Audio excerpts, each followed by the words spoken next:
Hi friends, welcome to my channel. பிரபஞ்சத்தோட செல்ல பிள்ளைகள் எல்லோருக்குமே என் அன்பான வணக்கம். இன்றைக்கி இந்த வீடியோவில் நான் ஒரு முக்கியமான டாபிக் பற்றி தான் பேச போகிறேன். அதாவது இந்த ஒரு கேரக்டர் சேஞ்ச் உங்ககிட்ட இருக்குது அப்படின்னா நீங்கள் விரும்புகிற பர்சன் யாராக இருந்தாலும் சரி, அவங்கள லைஃப் லாங் ஒரு ஹெல்த்தியான ரிலேஷன்ஷிப்பில் நீங்கள் உங்கள் கூட வச்சுக்க முடியும். கண்டிப்பாக அவங்களே உங்கள் கூட இருக்கணும்னு ஆசைப்படுவாங்க. உங்கள் கிட்ட இருக்கிற எல்லா ரிலேஷன்ஷிப்புமே ரொம்ப ரொம்ப ரொம்ப ஹெல்த்தியாக இருக்கும். நீங்களும் லைஃப் லாங் ரொம்ப சந்தோஷமாக இருப்பீங்க. ஸோ அப்படிப்பட்ட ஒரு பவர்ஃபுல்லான ஒரு டாபிக் தான் இன்றைக்கி நம்ம பார்க்க போகிறோம். ஸோ வீடியோவை கடைசி வரைக்கும் பாருங்கள். இது வரைக்கும் நம்ம சேனல் சப்ஸ்கிரைப் பண்ணாதவங்க சப்ஸ்கிரைப் பண்ணிக்கோங்க. பக்கத்தில் இருக்க பெல் ஐக்கான் கிளிக் பண்ணிக்கோங்க. அப்போ தான் அப்புறம் எல்லா வீடியோஸும் உங்களுக்கு நோட்டிஃபிகேஷனில் வரும். நம்ம சேனல் சார்பாக நான் பர்சனல் ஃபோன் கவுன்சிலிங்கும் ஒர்க் ஷாப்ஸும் கனெக்ட் பண்ணிட்டுருக்கேன். அது கூடவே விரும்பும் நபரை இருக்கிறதுக்கான பவர்ஃபுல்லான லவ் மந்த்ரா ஸ்பெசிஃபிக் பர்சனோட பேரை வச்சு நான் க்ரியேட் பண்ணி கொடுத்துட்ருக்கேன். ஸோ அதில் ஏராளமான சக்ஸஸ் ஸ்டோரிஸ் எனக்கு ரொம்பவே ஹாப்பியாக இருக்குது. பிரபஞ்சத்துக்கு ஒவ்வொரு நாளும் நான் நன்றி சொல்லிக்கிட்டு இருக்கேன் இந்த மந்த்ராவை எனக்கு தெரியப்படுத்தினதுக்கு. அது மூலமாக நிறைய பேரோட லைஃப்பில் நிறைய சேஞ்சஸ் தெரியறதா நிறைய பேர் அப்டேட் பண்ணியிருக்காங்க. ரொம்ப ரொம்ப ரொம்ப நன்றி யூனிவர்ஸ்.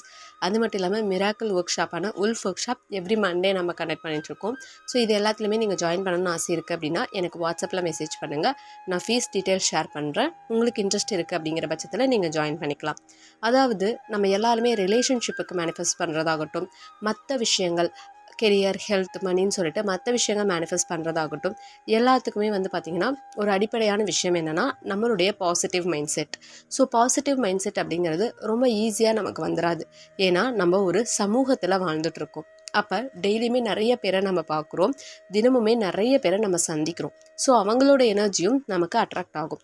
ஸோ அப்படி பார்க்கும்போது உறவுகளை அட்ராக்ட் பண்ணுறது, உறவுகளை தக்க வச்சுக்கிறது, லைஃப் லாங் நம்ம ஹாப்பியாக இருக்கிறதுக்கு என்ன பண்ணணும் அப்படின்னு நிறைய பேத்துக்கு டவுட்ஸ் இருக்குது. இங்கே நிறைய பேர் உறவுகளால் காயம்பட்டு ஏமாற்றங்களால் நிறைய வழிகளை சந்திக்கிறவங்களாக தான் இருக்காங்க. ஸோ அப்படிப்பட்டவங்களுக்கான ஒரு அற்புதமான அட்வைஸாக தான் இந்த வீடியோ இருக்க போகுது.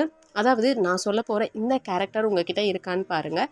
அப்படி இருந்துச்சு, ஆல்ரெடி அந்த கேரக்டர் உங்ககிட்ட வந்துருச்சு அப்படின்னா நீங்கள் ரொம்ப ரொம்ப ரொம்ப ஹாப்பியான ஹெல்த்தி ரிலேஷன்ஷிப்ஸ் மட்டும்தான் உங்கள் லைஃப்பில் நீங்கள் அட்ராக்ட் பண்ணுவீங்க. லைஃப் லாங் அந்த உறவுகளை உங்களால் தக்க வச்சுக்க முடியும்.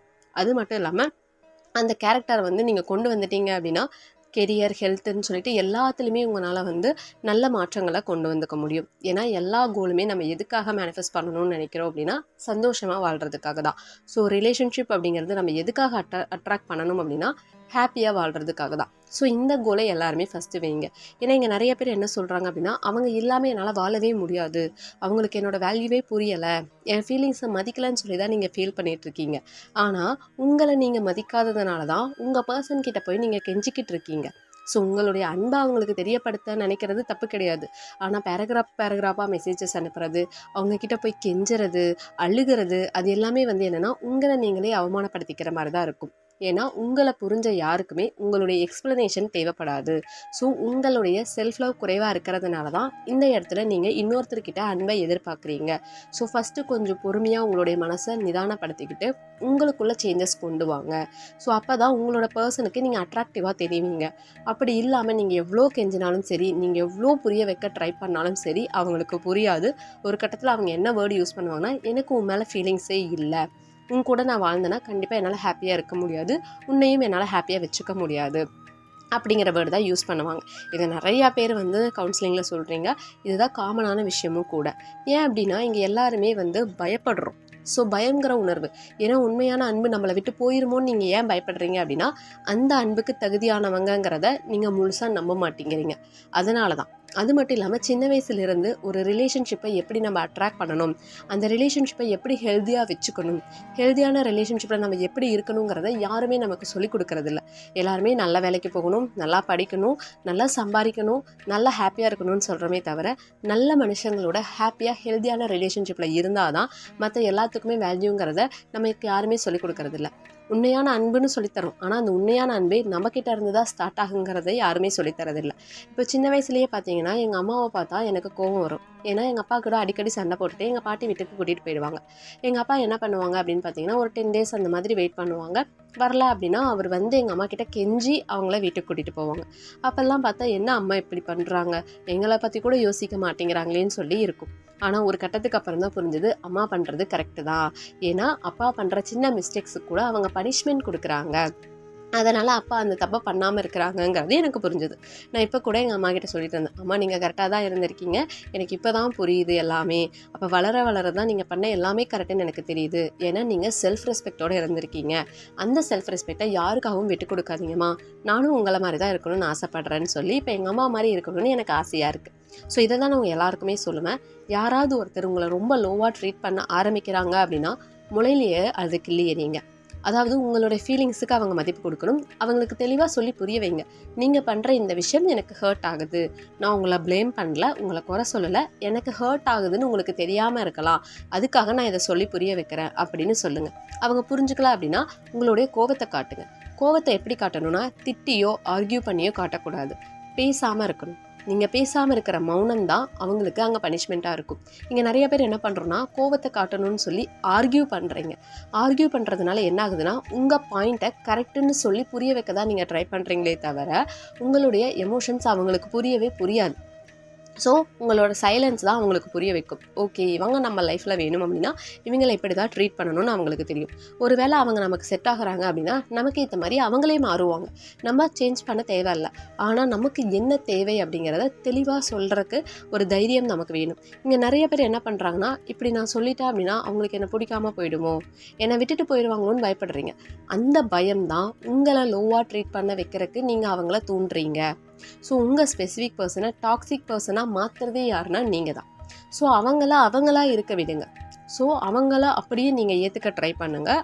அதுக்கேற்ற மாதிரி பவுண்ட்ரியில் அவங்கள வைங்க. ஏன்னா இங்கே எல்லோரும் ஒரே மாதிரி இருக்கிறதில்ல. அடுத்தவங்களோட டிஃப்ரென்ஸை நம்ம அக்செப்ட் பண்ணிக்க தான் ஆகணும். ஆனால் கரெக்டான விஷயத்துக்கு நீங்கள் தைரியமாக குரல் கொடுக்கலாம். ஸோ அந்த தைரியமான குரலை கொடுக்காமல் இருக்கிறதுனால தான் உங்கள் ஸ்பெசிஃபிக் பர்சன் இவங்க தானே, என்ன ஆனாலும் நம்மளை விட்டு போக மாட்டாங்கன்னு ஒரு தைரியத்துக்கு வராங்க. ஸோ அப்படி அவங்கள மாற்றுறதே யாருன்னா நம்ம தான். ஸோ உண்மையான அன்புங்கிறது ஒருத்தவங்களுக்கு கீழ்ப்படிஞ்சு போகிறது கிடையாது.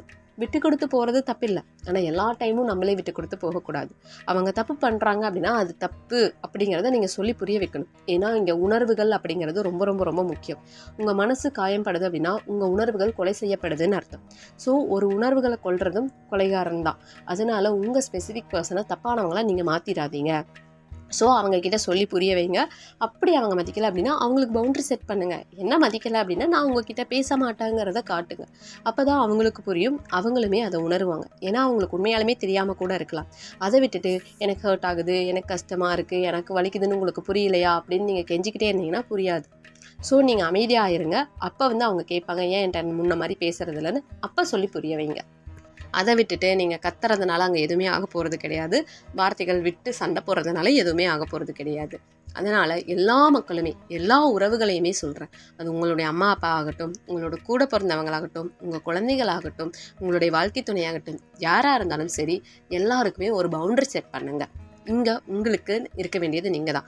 ஏன்னா 24/7 யாருமே உங்களை புரிஞ்சுப்பாங்கன்னு சொல்ல முடியாது. இப்போ எங்கள் அம்மாவுக்கே சில நேரங்களில் என்னோடய உணர்வுகள் புரியாமல் இருக்கலாம், எங்கள் அம்மாவோட உணர்வுகள் எனக்கு புரியாமல் இருக்கலாம். ஏன்னா அவங்க வாழ்க்கையை அவங்க வாழ்ந்துட்டுருக்காங்க, என்னோடய வாழ்க்கையை நான் வாழ்ந்துட்டுருக்கேன். ஸோ பொறுமையாக சொல்ல ட்ரை பண்ணணும். அப்படி பொறுமையாக இல்லை, எமோஷ்னலி ட்ரிகர் ஆகுது அப்படின்னா அந்த இடத்துல அமைதியை கடைபிடிங்க. எமோஷ்னலாக நீங்கள் பேசுகிற வார்த்தைகள் கண்டிப்பாக தவறாக தான் இருக்கும். எமோஷ்னலாக நீங்கள் எடுக்கிற முடிவுகளும் தவறாக தான் இருக்கும். அதனால தான் எமோஷ்னல் இன்டெலிஜென்ஸ் பற்றி நம்ம நிறையா பேசுகிறோம். ஸோ ஒரு உறவு உங்களுக்கு லைஃப் லாங் வேணும்னு நினைக்கிறீங்க அப்படின்னா கத்தி ஆர்ப்பாட்டம் பண்ணி எமோஷ்னலாக ஆர்கியூ பண்ணி அதை நீங்கள் தக்க வைக்கவே முடியாது. பொறுமையாக இருந்ததாக தக்க வைக்கணும். அதுக்காக பொறுமையாக சகிச்சுக்கிட்டு போகிறது கிடையாது, பொறுமையாக அமைதியாக அவங்கக்கிட்ட பேசாமல் இருக்கிறது. ஸோ இப்படி இருந்தீங்க அப்படின்னா கண்டிப்பாக எல்லா உறவுகளையுமே உங்களால் ஈஸியாக அட்ராக்ட் பண்ண முடியும். ஏன்னா நீங்கள் அட்ராக்டிவாக தெரிவிங்க. உங்களுக்குன்னு ஒரு பவுண்ட்ரி செட் பண்ணுறீங்க, உங்கள் வேலைகளை நீங்கள் கரெக்டாக பார்க்குறீங்க, உங்கள் எமோஷன்ஸை நீங்கள் கரெக்டாக ஹேண்டில் பண்ணுறீங்க அப்படின்னா யாராக இருந்தாலுமே உங்கள் கூட இருக்கணும்னு நினைப்பாங்க. அது மட்டும் இல்லாமல் இப்படிலாம் சொன்னால் அவங்களுக்கு ஹர்ட் ஆயிருமோ அப்படின்னு யோசிக்காதீங்க. சரியான விஷயத்தை பேசுகிறதுக்கு என்றைக்குமே பயப்படாதீங்க. ஏன் அப்படின்னா நீங்கள் ஆரம்பத்திலேயே சொல்லும்போது அங்கே அப்பப்போ சரியாயிடும். சில விஷயங்கள் சில பேர் என்ன பண்ணுறாங்கன்னா உள்ளேயே போட்டு போட்டு போட்டு போட்டு மறைச்சி வச்சுக்கிறாங்க. ரொம்ப நாளுக்கு அப்புறம் நான் எவ்வளோ அட்ஜஸ்ட் பண்ணி இருக்கேன்னு தெரியுமா, என்னோடய சாக்ரிஃபைஸ் கூட உங்களுக்கு புரிய மாட்டேங்குது அப்படின்னு சொல்லி சண்டை போடுறீங்க. உள்ளே அடக்கி வச்ச எல்லாமே பிளாஸ்ட் ஆகுது. அப்போது அந்த உறவே அங்கே காயம்படும். ஸோ அப்பத்துக்கப்போ எந்த விஷயமா இருந்தாலும் முடிக்க பாருங்கள், பேசி தீர்த்துக்க பாருங்கள். உள்ளேயே அடக்கி வச்சுருக்கீங்க, அதை சரி பண்ணணும் அப்படின்னா ஃபஸ்ட்டு நீங்கள் தான் அதை சரி பண்ணணும். அதுக்கப்புறம் தான் உங்கள் பர்சனை நீங்கள் சரி பண்ண முடியும். ஸோ அதுக்கேற்ற மாதிரி யோசிச்சு பண்ணுங்கள். லைஃப்பில் உங்களால் ஹாப்பியாக இருக்க முடியும், எல்லா உறவுகளையும் உங்களால் அட்ராக்ட் பண்ண முடியும். ஸோ நம்மளுடைய புரிதல் ரொம்ப ரொம்ப ரொம்ப முக்கியம். நம்மளை பற்றி நமக்கு இருக்கிற புரிதல் ரொம்ப முக்கியம். நமக்கு என்ன தேவை அப்படிங்கிற புரிதலும் ரொம்ப முக்கியம். ஏன்னா இங்கே நிறைய பேர் என்ன தேவைன்னே தெரியாமல் மேனிஃபெஸ்ட் பண்ணிக்கிட்டு இருக்காங்க. நம்ம கேட்குற கொஷின் கூட அவங்களுக்கு புரியாது. இங்கே உண்மையாலுமே அந்த பர்சன் கிட்ட என்ன எதிர்பார்க்குறீங்கன்னு கேட்டால் அவங்க என்கிட்ட பேசினா போதுங்கிறாங்க. ஒரு கட்டத்தில் அவங்க என்னை தேடி வரணுங்கிறாங்க. இன்னும் நம்ம ஆழமாக போனால் அவங்க கூட ஹாப்பியாக வாழணுங்கிறாங்க. அப்போ அங்கே ஹாப்பியாக அவங்க கூட வாழணுங்கிறது தான் கோல். ஸோ அதில் நம்ம தெளிவாக இருக்கணும். அதுக்கேற்ற மாதிரி நம்ம உணர்வுகளை நம்மளுடைய ஆற்றலை நம்ம அதிகப்படுத்தணும். கரெக்டாக செயல்படுத்தும் போது அங்கே நமக்கான விஷயங்களை நம்ம அடைய முடியும். ஸோ உங்களுக்கு என்ன தேவைங்கிறது உணர்ந்து அதுக்கேற்ற மாதிரி நிறைய லேர்ன் பண்ணிக்கோங்க. உங்களை நீங்களே க்ரோ பண்ணிக்கோங்க. ஒவ்வொரு நாளும் நீங்கள் முன்னேறிக்கிட்டே இருக்கணும். அப்போ தான் உங்களுக்கான செல்ஃப் கான்ஃபிடென்ஸ் இருக்கும். ஸோ செல்ஃப் லவ்வோட செல்ஃப் ரெஸ்பெக்டோட உறவுகளை அட்ராக்ட் பண்ண ஆரம்பிங்க. எல்லா உறவுகளும் லைஃப் லாங் உங்க கூட வருவாங்க. இல்லை உங்களை ஹேண்டில் பண்ண முடியலை அப்படின்னா அவங்களுக்கான பவுண்ட்ரியில் செட் பண்ணிடுங்க. எப்போ தேவையோ அப்போ மட்டும் அவங்கக்கிட்ட பேசிவிட்டு ஃப்ரீயாக விட்டுருங்க. அடுத்தவங்க உங்களை ஹர்ட் பண்ணுறதுக்கு என்றைக்குமே அலோவ் பண்ணாதீங்க. ஏன்னா நம்மளோட சந்தோஷம் நம்மக்கிட்ட தான் இருக்குது. யாருமே நம்மளை ஹர்ட் பண்ண முடியாது. ஏன்னா நம்ம அலோவ் பண்ணால் மட்டும்தான் யாராக இருந்தாலும் நம்மளை ஹர்ட் பண்ண முடியும். அவங்களுக்கான புரிதல் அவ்வளோதான்னு சொல்லிட்டு இக்னோர் பண்ணி போய் பழகிக்கோங்க. அப்போ உண்மையான அன்பை உங்களால் ஈஸியாக அட்ராக்ட் பண்ணிக்க முடியும். உங்களை புரிஞ்சவங்க உங்களை தேடி வருவாங்க. ஸோ இதுதான் உண்மையாலுமே ஹாப்பியான ஹெல்த்தியான ரிலேஷன்ஷிப்பை அட்ராக்ட் பண்ணுறதுக்கான வழி. ஸோ உங்களுக்கு என்ன தேவைங்கிறது உணர்ந்து செயல்படுங்க. எல்லாருக்கும் நல்லதே நடக்கட்டும். Thank you so much everyone. Love you so much everyone. Thank you so much universe.